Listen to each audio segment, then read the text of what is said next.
रामलीला प्रचार समिति का जो गठन हुआ था 1982 में, जब ये सोच के किया गया था कि राम की लीला किस लिए हुई थी, मर्यादा के लिए, मर्यादा, संस्कार, परिवार कैसे बने, परिवार कैसे जुड़े और परिवार को क्यों साथ में रख करके चलना चाहिए, हमारे को अनुशासन क्यों प्रिय होना चाहिए, मर्यादाओं का ध्यान रखने के लिए ये हमारे एक मन में विचार 1982 में आया था।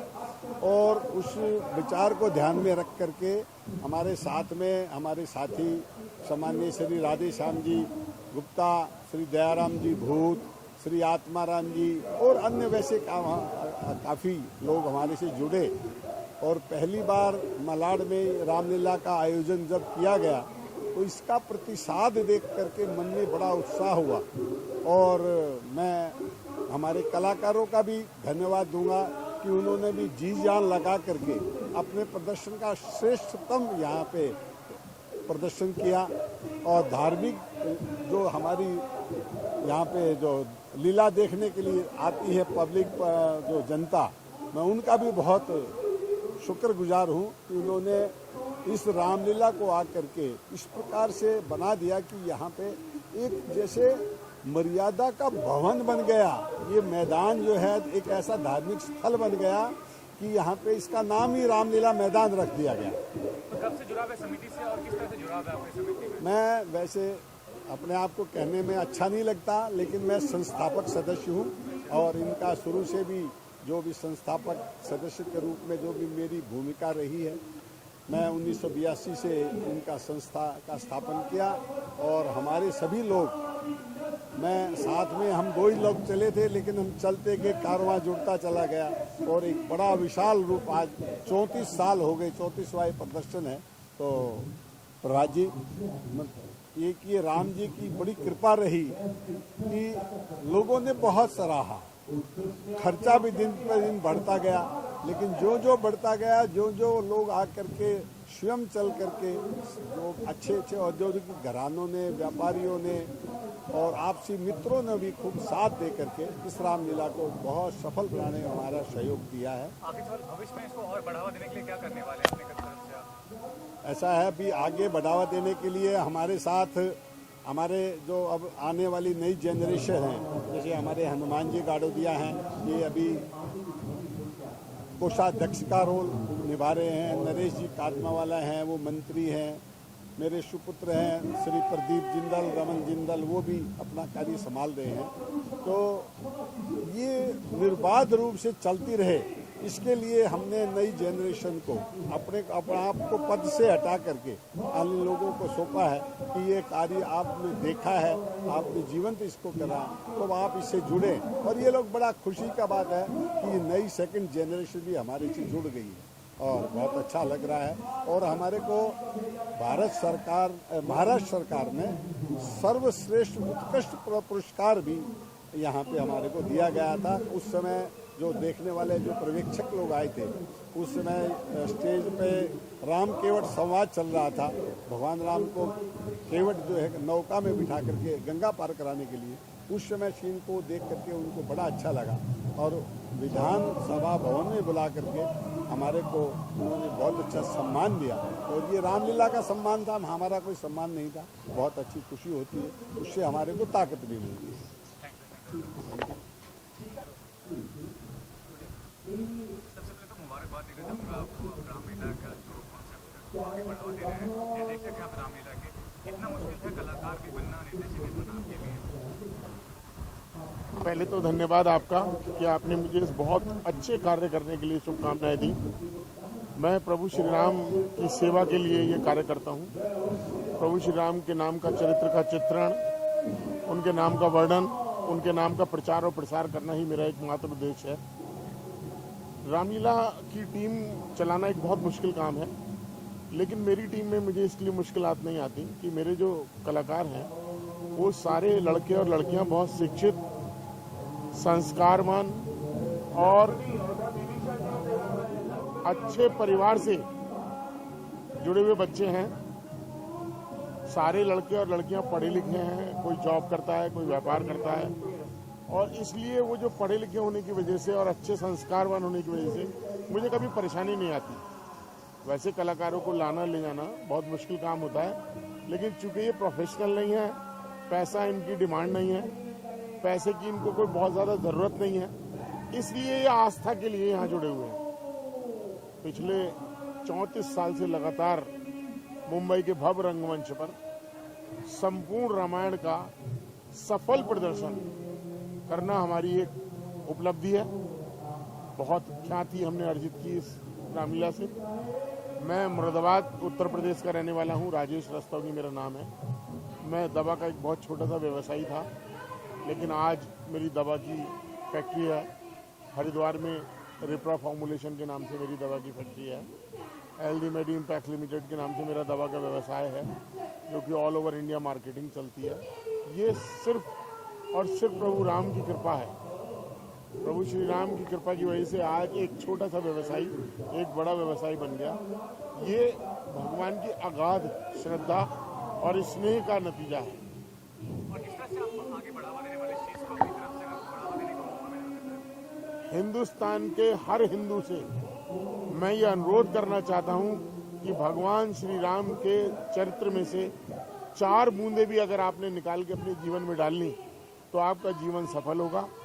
अगर आप व्यापार करते हैं, प्रभु राम के चरित्र में से 10-20 बातें ग्रहण कीजिए, आपका व्यापार चल पड़ेगा।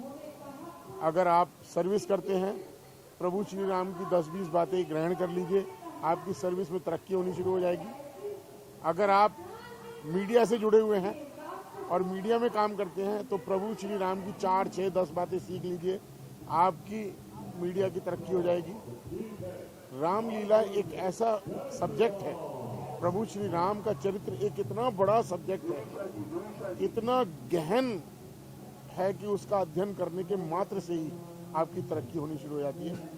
आप अपने जीवन के सफल से सफलतम की तरफ बढ़ने लगते हैं और आपके बच्चे संस्कारवान पैदा होते हैं। आप संस्कार के साथ अपने बच्चों का जीवन यापन करवा पाते हैं। ये सिर्फ प्रभु श्री राम के चरित्र का चित्रण करने वालों के साथ होता है।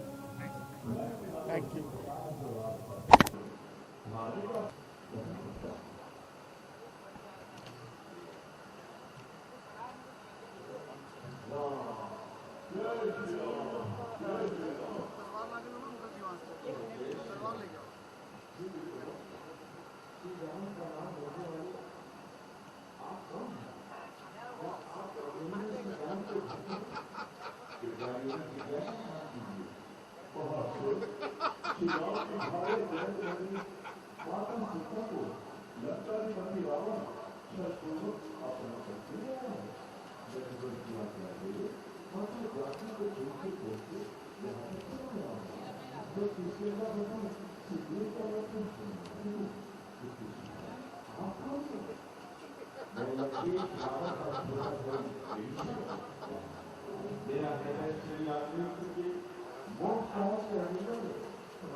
मिल गई थी, जैसे समुद्र में डूबने वाले को कोई तिनका प्राप्त हो जाता है।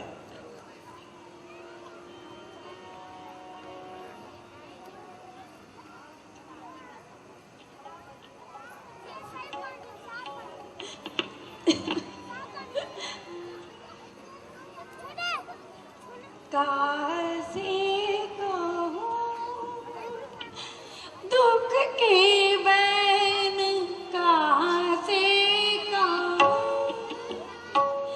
दुख के बैन कटत नाही दिन रैन मोरी सखीरी कहाँ से दुख के बैन कहाँ से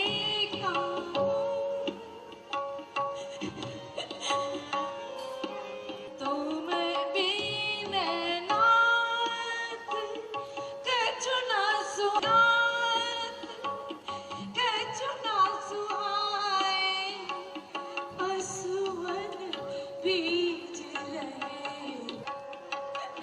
हे प्रभु, अब तो मेरी सुन लो, अब तो मेरी सुन लो। क्या आप सीता को सदैव के लिए भूल गए हैं, जो मेरी सुध ही नहीं लेते?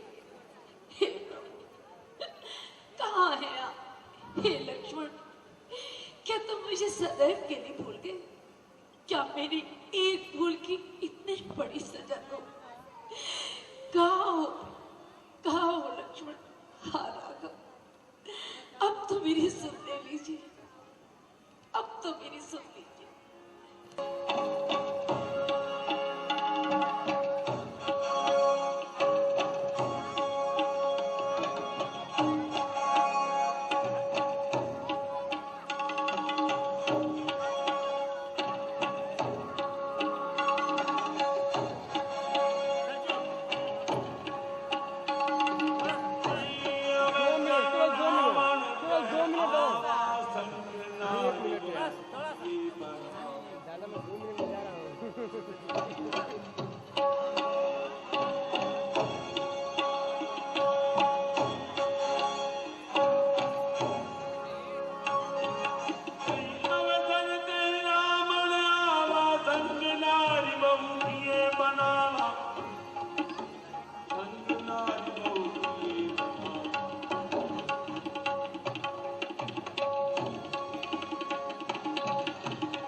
चाहे तुमने अपनी हट छोड़ दी होगी, मैं तुम्हें अपनी पटरानी बनाऊंगा। छोड़ो इस वनवासी का ध्यान और मेरी ओर देखो। वे दुष्ट, क्या जुगनू के प्रकाश से कमलनी का विवाह संभव है?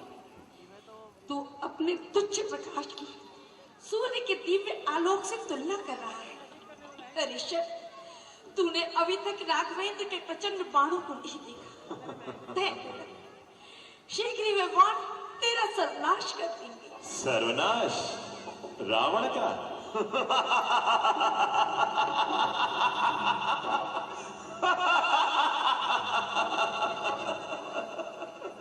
जानकी, तेरी मूर्खता पर हंसी आती है मुझे। क्यों उस दरिद्राम के वियोग में अपनी कोमल काया को कष्ट दे रही है? देख, इस ऐश्वर्यवान सर्वशक्तिशाली लंकाधिपति रावण को देख, जिसने इंद्र के नंदनवन को और कुबेर के चैत्र रथवन को अपने बाहुल बल से नष्ट भ्रष्ट कर दिया था। देख, इसी रावण ने कुबेर का पुष्पक विमान छीन कर उसका मान मर्दन किया था। वही त्रिलोक विजेता रावण आज तुझसे प्रणय निवेदन करने आया है। आओ परम सुंदरी, आओ, लंकेश्वर के हृदयश्वरी बन जाओ। तुम यदि विश्व सुंदरी हो तो मैं विश्व सम्राट हूं।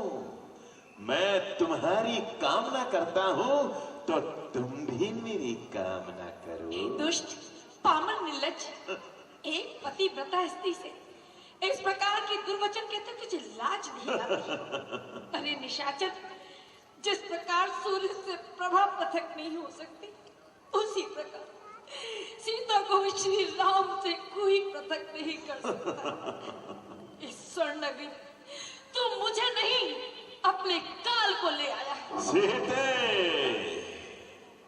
रावण तो स्वयं काल है, काल है। यदि तू ये समझती है कि राम तुझे मेरे बंधन से मुक्त कर देगा तो भूल है तेरी। राम तो क्या, अब साक्षात ईश्वर भी तुझे लंकेश्वर के पाश से मुक्त नहीं कर पाएंगे। इसलिए तो कहता हूं प्रिया कि अब उस तीन राम को भूल जा और मुझे स्वीकार कर। हे तनुज, बेदज्ञ होकर इतना भी नहीं जानता कि इस नाशवान संसार में सब कुछ काल के वशीभूत है। तेरा अहंकार भी शीघ्र ही धूल में मिल जाएगा। यदि तूने अपने अपराध का पश्चाताप नहीं किया तो रघुवीर शीघ्र लंका में आकर तेरे इस मिथ्या दर्प और वैभव को विनाश में परिवर्तित कर देंगे, क्योंकि यहाँ कुछ भी अविनाशी नहीं है।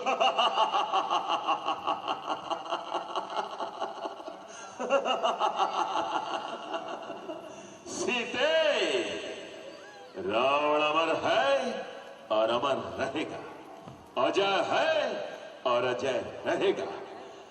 इस संसार में ऐसा कौन है जो लंका की ओर वैरी की भांति दृष्टि उठा सके?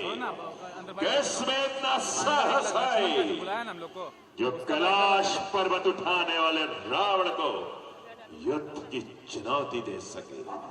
सुनैनी, तुम अभी मेरे महाबल से परिचित नहीं हो। राम में तो मेरा दास बनने की भी क्षमता नहीं है। यम जिससे भयभीत रहता है, हम वही रावण हैं। अरे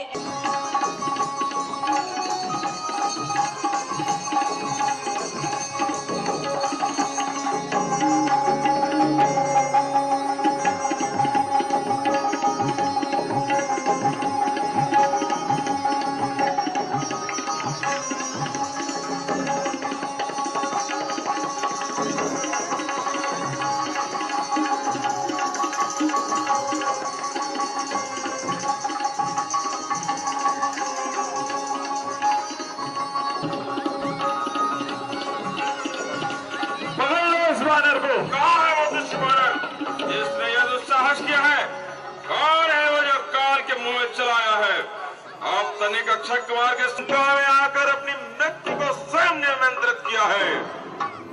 ओहो, बड़ा बलशाली है। कौन है तू? तो रावण का पुत्र अक्षय कुमार। ठीक है, तो ले मेरे साथ युद्ध तो कर ले थोड़ी देर। तो श्री राम, सावधान हो जा।